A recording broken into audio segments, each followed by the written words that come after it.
तुम्ही मला सांगा, तुम्हाला कोणतं फ्रूट ॲज अ नगरसेवक म्हणून बघायला आवडेल?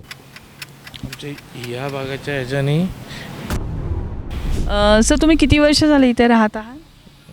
2014 2014 इथे बेसिक समस्या ज्या आहेत ते तुमच्या सोसायटी मेंबर्सनी सगळ्यांनी सांगितलेल्याच आहेत, काय काय आहेत ते.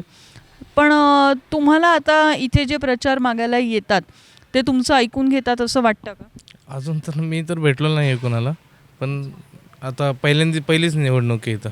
आधी तर ग्रामपंचायत होतं, आता पहिल्यांदा नगरपालिकेमध्ये गेलं, त्यामुळे पहिल्यांदाच निवडणूक आहे. ओके. तुमच्या इथून पुढे जे नगरसेवक येतील त्यांच्याकडनं काय अपेक्षा असते? अपेक्षा म्हणजे कसं, इथं सकाळपासून ट्रॅफिकचा खूप प्रॉब्लेम आहे. सकाळी 7:30-8 वाजल्यापासून स्कूल भरपूर असल्यामुळं स्कूल बसेस प्रत्येकाचा टायमिंग वेगवेगळा पाहिजे स्कूलचा. तर त्यानुसार काय होतं, एका वेळेस अर्ध्या तासाचे गॅप जरी आहे तरी ट्रॅफिक खूप पूर्ण जाम होतं. पूर्ण बसेस आहेत त्यामुळे जाम होतं. आणि मेन म्हणजे ह्या रोडला रस्ता छोटा झाला आहे, अतिक्रमण जास्त झालं आहे, पत्रे मारलेले आहेत लोकांनी बाहेर. रस्ता सोडला पाहिजे तो सोडलेला नाही आणि फुटपाथ नाही आहे. लाईटचा एक प्रॉब्लेम आहे, लाईट सारखी जात असते इथं, कंटिन्यू जात असते लाईट.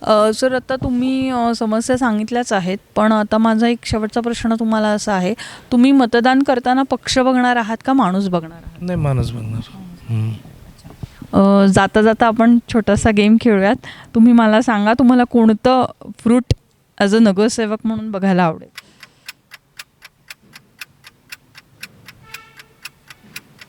आमच्या या भागाच्या ह्याच्याने